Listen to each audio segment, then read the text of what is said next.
absolutely believe that Christians should be concerned about government.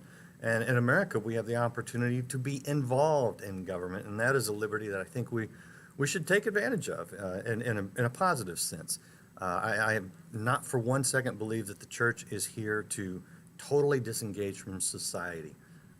In fact, I think it's the other way around. I believe that the church is here to be a light in every area of society, be it the arts, education, entertainment, and certainly government. And so I love it when I see Christians getting involved in government. And I believe that really starts at the local level. And we'll talk about some of that today. But today, I have a member of the Texas State House of Representatives, District 93, which includes Fort Worth and part of Arlington here in Texas. And his name is Matt Krause. And he has been now, oh man, I'm testing my knowledge now. Was it 2012 that you started, Matt? That's right. I was elected in 2012 and took office in 2013. Okay. So well done. All right. Sometimes the details from day to day run together. Anyway, so I have a lot of questions, and we're gonna open this up. If you got some questions, you guys jump on in here in the chat. I'll throw some good ones his way. But there's a lot of specific things to discuss. But I'm a little bit curious about your philosophy. Since you are a Christian, you're a businessman, you got your law license, you're vice president at a bank as well right now. But I'm curious about your philosophy towards being an elected official as well. Yeah. Well, thank you first of all for having me on, Randy, and thank you for all you've done for a long time in our communities. And I couldn't agree with you more than your introductory statements. Jesus calls us to be salt and light, and the reason he calls us to be salt is because salt flavors and it preserves. And if Christians aren't out in the political arena, in the media, and the arts, flavoring and preserving, then somebody is going to be doing that, and it's probably not going to be from a viewpoint that we like. So it's critical and imperative that we get there, and that's kind of how I got into politics. I'm a pastor's kid. I'm the grandson of two pastors. I'm the great-grandson of a pastor. I'm the brother of a pastor, the nephew of a couple of pastors. So, and as you said, I'm a lawyer, politician, and all those things. But I asked my dad early on, I said, how do I know if I'm supposed to go into the ministry? And he said, son, everybody has a pulpit. It's just not always in a church. And so you have to figure out what you're passionate about, where the Lord's leading you. And I was always passionate about the founding fathers, the Constitution, law. And so it was just kind of a natural path to me to follow something political. Lord opened up doors for me to get into office, as you said, and win elections in 2012. And so my philosophy is just to be, hopefully I'm not a politician who's a Christian. I'm a Christian who's in politics. And so that kind of permeates everything that I do. And I get a little worried when people say, well, you got to separate or divorce you being a Christian from what you're doing in the legislature, or folks who say, well, sure, I believe this personally, but I'm not going to legislate that way, from a morality standpoint. I think it's very dangerous if anybody says they can separate their kind of foundation and who they are from the job that they're doing. And so being a Christian and using the biblical principles that I find in Scripture to help guide and help me think about different issues is certainly part of that philosophy. Okay, before we get into the issues, I want to ask you about that, because that's an interesting thing, and I know that there can be some natural tension there. For example, we're Christians. We know that God hates divorce, and that doesn't mean he hates divorcees. It just means that he doesn't like what it does to people. But yet, from a legislative standpoint, there's a higher standard in Scripture than I think that there is typically in law, and I'm okay with that to a degree. We always have to draw the line somewhere. How do you know where you go, okay, this is a command from Scripture that doesn't need to be codified into law? Right. Does that make right. sense? No. And that's a great question. And that's what I tell people all the time. I don't just quote Scripture and verse, chapter and verse, whenever I propose a new law down in Austin or to get rid of a law. And in fact, I've tried for about 3 sessions now to get rid of no-fault divorce. It's interesting you bring that up. And it's not so much from the biblical standpoint, which there's that truth there, but what we've seen from our educational system, our criminal justice system, in terms of poverty, in terms of so many different areas, that no-fault divorce may have caused some unintended consequences that we need to revisit. And so I think you find a lot of times is that biblical principles are true whether you're quoting scripture or not. And a lot of the things we do and we focus on have some kind of biblical foundation to them, but it's not just because, well, I read this in the Old Testament or the New Testament that I want to do it. It's just better for society. And you're right. And there's some things I always tell people, they said, you can't legislate morality. And I tell people, well, that's true. You can't make somebody better. You can't change somebody's heart through morality. But I would argue that every piece of legislation is legislating morality in some way. It's just which way are you coming about it? And so even the people who say, well, you shouldn't legislate your morality or use your Christian belief to legislate, I say, well, you're doing the same thing. You just happen not to be a Christian. So you're legislating from your worldview or your philosophical worldview. And so you really can't disconnect those things at the end of the day. It's so true, and I'm glad you recognize that. Okay, let's get into some of the politics now that impact us on a regular basis. And I really, I want to look forward. I still have questions, some, and I may ask you related to state election policy, some questions. But I really want to look forward because we're where we're at now, and we have to live, with an administration that I have some very serious concerns about. What are you concerned about? Let me start with that. What are you concerned about with a Biden administration? Yeah, we had a great inauguration day yesterday, right? The new president, President Biden, sounded all the right notes. He wants to bring unity to the country. He wants to be the president of those people who not only voted for him, but that didn't vote for him. And it all sounds really good. But then he left that podium and then he walked into the Oval Office and signed multiple executive orders yesterday that show that actions speak louder than words, right? And so he did quite a few things yesterday, which showed, at least to somebody like me and a voter like me, that he's not working on my behalf. He's working on others. And I had a social media post. One of the things he did was he got 1776 commission, which President Trump had started after as kind of an answer to the 1619 project that came about in the last couple of years or so, which really said the founding of the country started in 1619 with the slave trade, and it wasn't 1776. And President Trump said, no, we need to teach true history in our classes and in our country. Let's have this commission that kind of resets the narrative and frames it in the right, accurate way. And so when President Biden gets rid of that on the first day in office, it's telling a lot of us, like, why do you not want to start our country's history at 1776, which is the true founding? If you want to put different people on the commission, people on the board have different viewpoints, that's fine, but to just completely get rid of it. And so some of the things that he did yesterday undercut what he had said in his inauguration. So that's what kind of gives me some concern, is that he's going to listen to some of the more liberal, maybe woke individuals in his party and his cabinet. And he's going to govern that way instead of the way he was talking at his inaugural yesterday. Yeah, and I don't think people necessarily realize how significant that is. And I wouldn't even call them liberal. I'd call them leftists, because liberals still appreciate free speech and exchange of ideas. Leftists do not. They want to silence us. There was also, I don't know if you caught it in Biden's speech, he made a reference to our country being in the 400 years of our country. And I went, well, that math doesn't add up. And I realized, he's going back to 1619. Okay. That's right. And I this is not just history. This is not just revisionist history, which it is.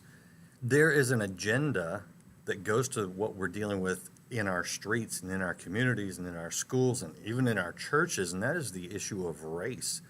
Explain to people why they're trying to rewrite the history to go back to when the first slave was supposedly brought to this continent before we were even a country, and in order to enact an agenda today.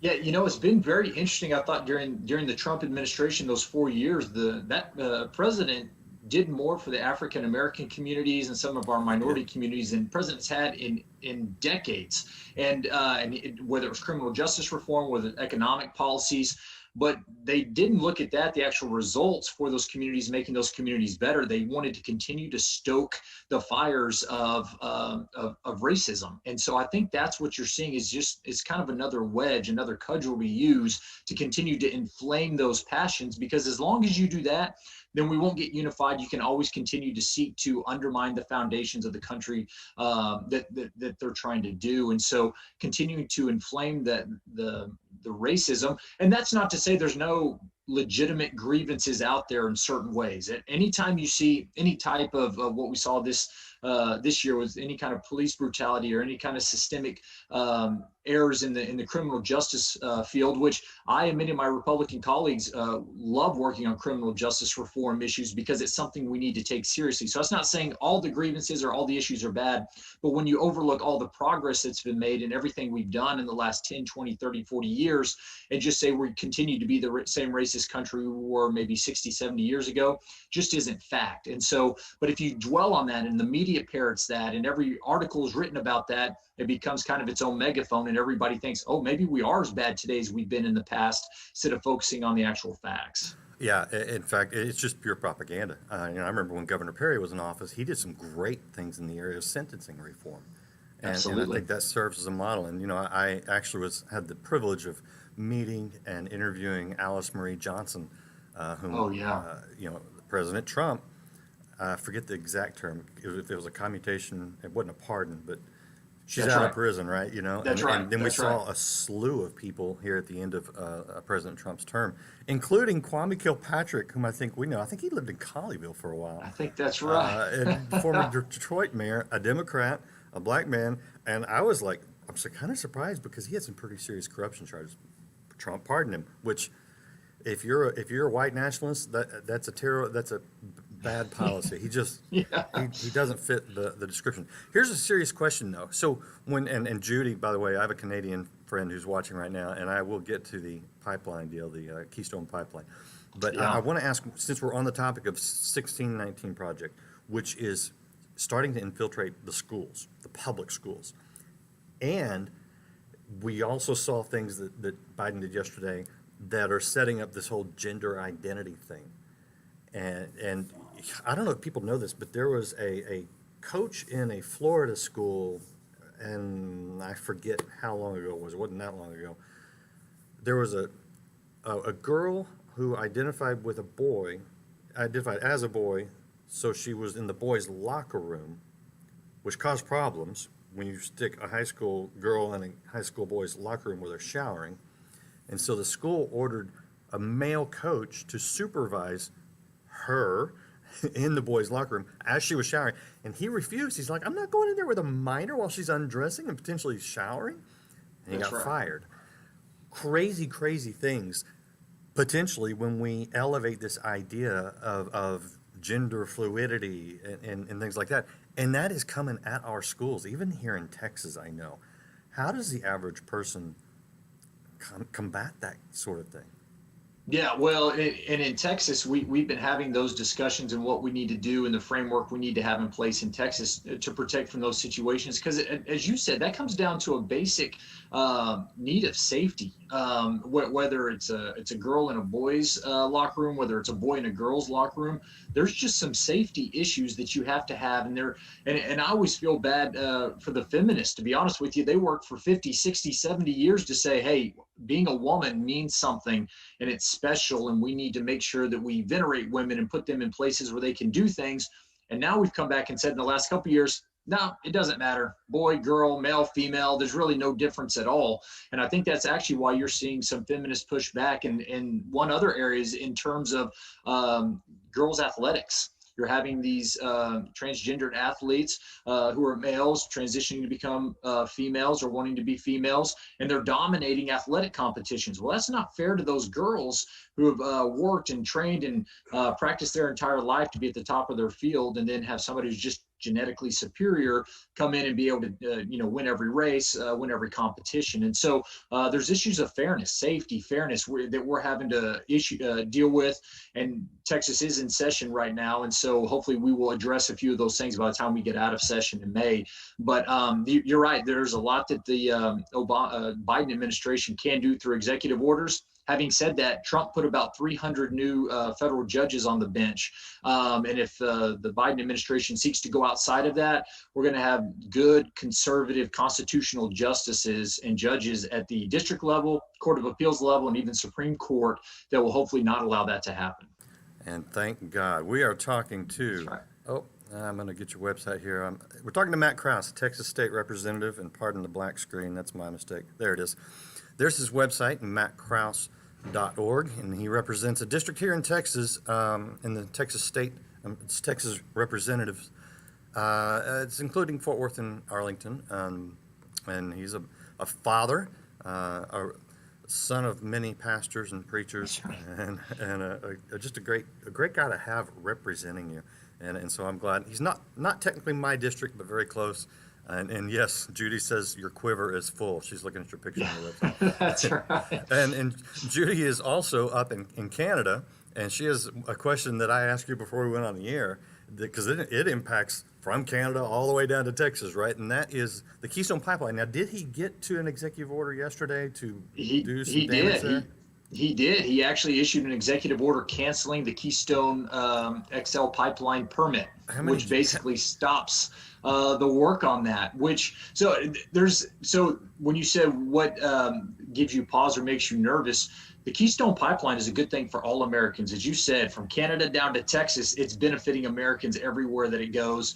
They figured out a good way to do it that's environmentally safe. And so now what President Biden has done is said, well, you can't use the pipeline anymore. So what are we going to have to do? We're still going to export that oil and gas. So now we're just going to put it on these big diesel trucks, which is actually worse for the environment. So he's actually making the situation worse from an environmental perspective. Not only that, but being in Texas, the oil and gas industry, the energy sector, it still provides so many jobs and lots of revenue and livelihoods for people in our state. And so he's basically told those people, you know what, I would rather acquiesce to the leftists, as you said, those people who kind of on that woke mob left. I'd rather acquiesce to them than keep people employed, keep jobs coming, and pursue energy independence here in the United States. And so I think that was a terrible decision. I think it's going to have major ramifications. And that's just another example of on day one, he says he wants unity and us all to be together, while at the same time disparaging and undercutting one of the most vital sectors that we have in our country. Yeah, I mean, that literally will cost jobs Yeah. and raise prices for fuel, which That's raises right. prices on groceries, raises prices on everything. And hurt the economy and hurt the environment, which is supposedly is the whole reason you don't do it. But he's actually going to increase harm to the environment by doing this. So it just makes no sense. Is there anything that you or anybody can do to stop that? And that's going to be tough because that is at the federal level. States might be able to go to court and say, hey, we relied on this federal project. We put a lot of time, money, infrastructure into it. Otherwise it just sits there. So there could potentially be some litigation there. But as I tell people, elections have consequences, and this is one of the consequences of having a Biden administration for 4 years. So I'm not sure what we can do, but in Texas, we're going to pursue every available option to us to keep some of these things from happening. I'm not going to put you on the spot, but I'm going to predict we don't have a Biden administration for 4 years, maybe 6 months, and then it'll be a Harris administration, and who knows? Well, a lot of people thought during the Nancy Pelosi was bringing up the 20 arguments while Trump was in there to use on Trump. But a lot of folks have said, no, they think maybe she was just kind of preparing the way for Biden later on and seeing how that goes. But she literally said it wasn't for Trump. Yeah, that's right. That's right. It was a Freudian slip, I guess. So, but having said that, Biden, our family have prayed for him and the First Lady and their health and safety every night, just like we did for President Trump and just like we did for President Obama, and we'll continue to do that in the future. But who knows if he serves out the entire 4 years? But we'll pray for his health and safety up until then, for sure. And I really want to ask you about that, because we have to do that, and not. I mean, yes, we should do it because we're told to do it, but we should do it because we genuinely want the best for people, even those who oppose us. And that's hard. Easy to love those who love us, hard to love someone that you perceive as an enemy or who's working against you. And it's a little bit of a balancing act to pray for someone while standing against their views and policies and calling them out on it. And I'm glad that you say that, and I would want to encourage everybody to do that. I'm curious. No, I don't want to go there. I won't put you on the spot because I don't want to get you in trouble. But I am genuinely. I've had people close to me who have gone through some mental decline and right now, facing some things in old age, and so it's a little personal. But I don't understand. I do not understand why those who seem to care about Joe Biden have put him out there in the way they have, because it's not. I it baffles me. Yeah, for a long time, I've honestly just felt kind of sorry for him, felt bad for him, and you'd see him at a speech or something, and so it's the most demanding job in the world, I think, and so we'll see how he's able to hold up under it. But again, as you say, that's all the more reason to pray for him. I tell people there's a great quote from one of our founding fathers, John Quincy Adams. He says, "Duty is ours, results are God's." And as a Christian, we work as hard as we can. We do exactly what we think we need to do, knowing ultimately at the end of the day, God is he's the one who sets kings up and he's the one who deposes them. And so it's ultimately him. I just started my Bible study in Ezra and seeing the way he used Cyrus, the pagan king, to bring the Israelites back to start the building of the temple. He can move in hearts that are his and hearts that aren't his. And so we don't know what happens at the end of the day, but we work as hard as we can to do what we think we should do. And that's what I tell folks. Like, I can't believe he's going to be our president for 4 years. I said, well, he is. So let's honor and respect him. Paul told people to honor and respect Nero, and he was literally burning them as lights for his parties. And so when you look back in the days of Rome and what the Apostle Paul said to how to treat those in authority over you then, makes it a lot more clear for us how we should treat our president that we have a chance to elect. So Yeah, absolutely. Okay, so you talk about electing him, and I want to ask about elections. And I do again. I do have questions. I have unanswered questions regarding the recent election. Kind of doesn't matter at this point, outside of some bombshell that I know some are claiming. But if you got the evidence, I want to see it. Right? I'm kind of tired of hearing a lot of the noise. But the Texas lawsuit that several, like a dozen or so states joined, it went to the heart of election law. Explain to people, and I think this is true in every state, but correct me if I'm wrong, I just don't know. But can a governor or an election board member or another person who's not in the state legislature change election law in the run-up to an election like we saw in states like Pennsylvania? Yeah, so can they? Yes. Should they? No. And the thing is, and that's what I told folks with that state of Texas lawsuit, to be perfectly fair and consistent, let's say California, New Jersey, and Illinois could have sued Texas because Governor Abbott did much of the same thing when he added an extra week to early voting. We weren't in session, the pandemic was hitting, and everybody's like, you either got to send mail-in ballots to everybody, you got to increase early voting time. So unilaterally, he said, hey, we're going to have an extra week of early voting.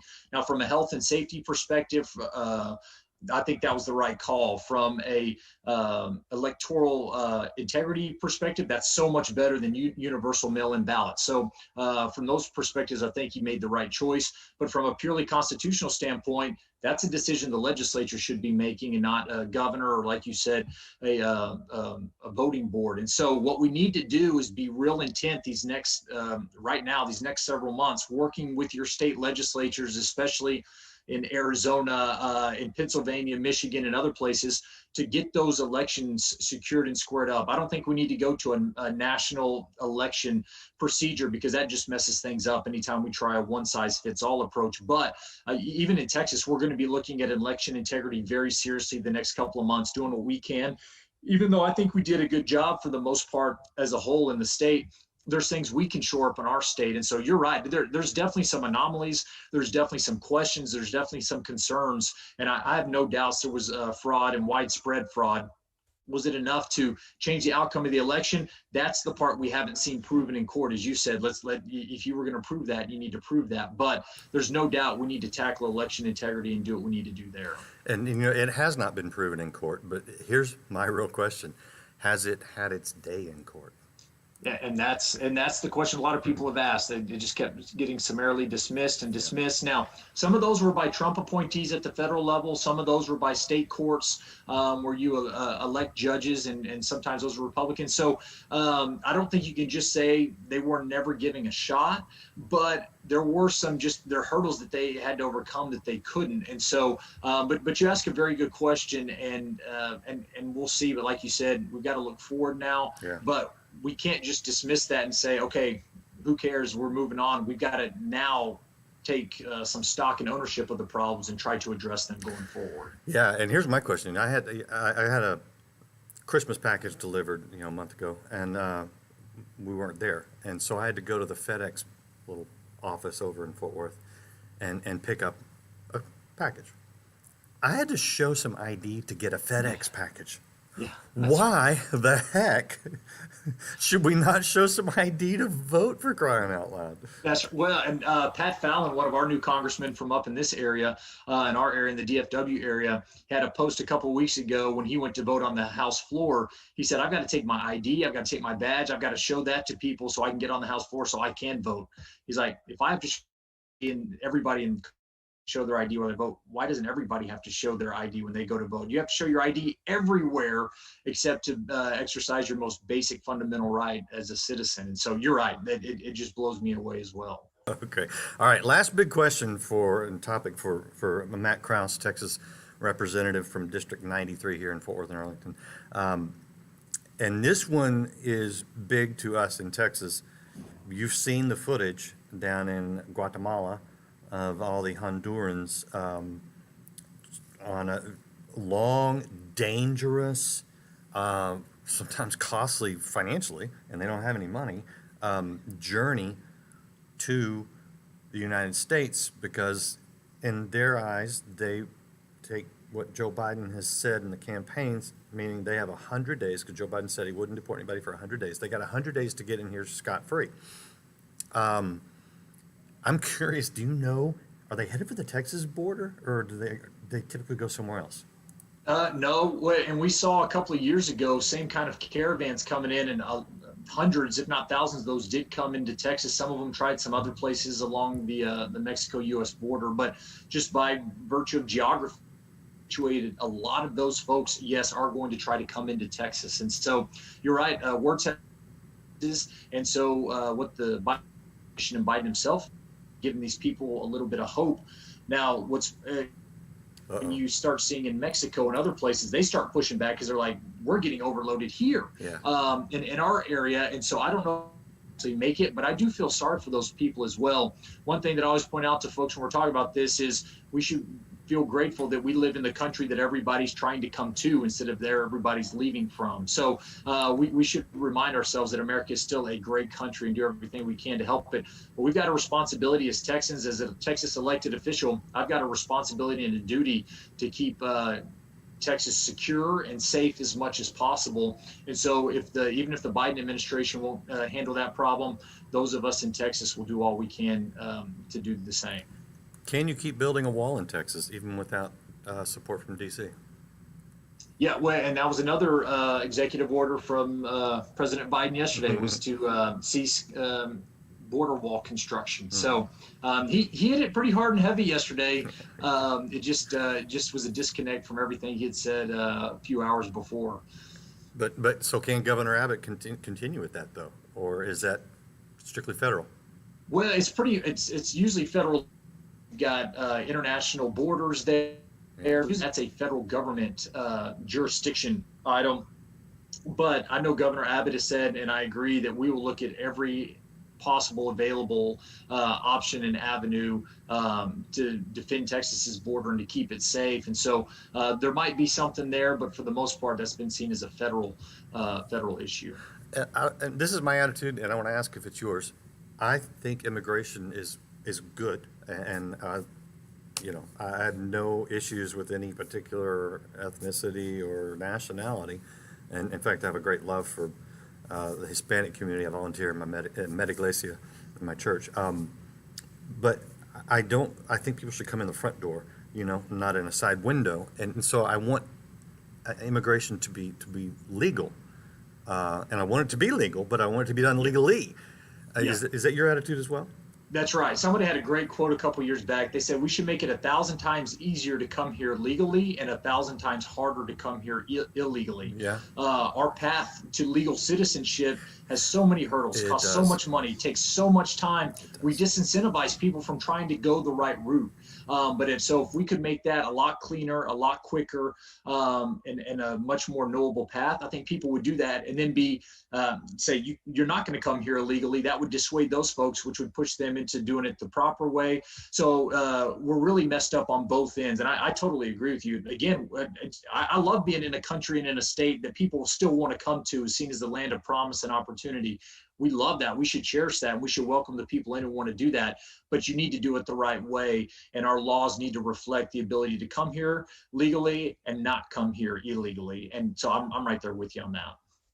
You make a really great point, because I think most people, especially most conservatives who oppose illegal immigration, don't realize how difficult legal immigration is.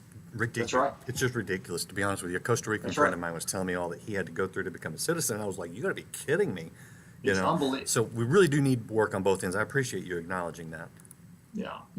To me, it's kind of like adoption. I don't know why we make adoption so hard. Either in Texas or the United States, there's such a need for it.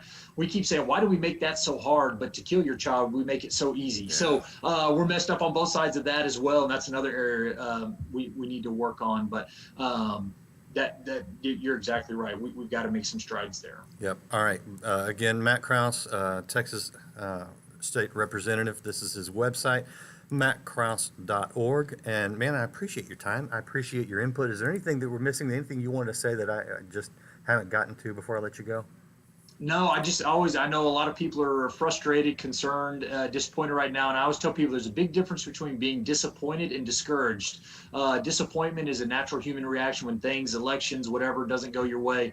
But discouragement, at least for the believers, when we take our eyes off the sovereignty of God. So just encourage everybody, be disappointed, be upset, double down harder next election cycle if that's frustrating to you, but don't get discouraged, because his ways are not our ways, his thoughts are not our thoughts, and we just have to be obedient as Yep, and get involved in your local government. That's where we start. Absolutely. And we're citizens of heaven, and that kingdom ain't going anywhere. That king can never be dethroned, so it's going to be all right, Matt. Appreciate you. Appreciate the work that you do. And all you guys hanging out. We have Michael Brown tomorrow, so you're going to want to come back. It's going to be really good. Join us again next time here. Follow this, share this. We'll see you again on Life Today Live.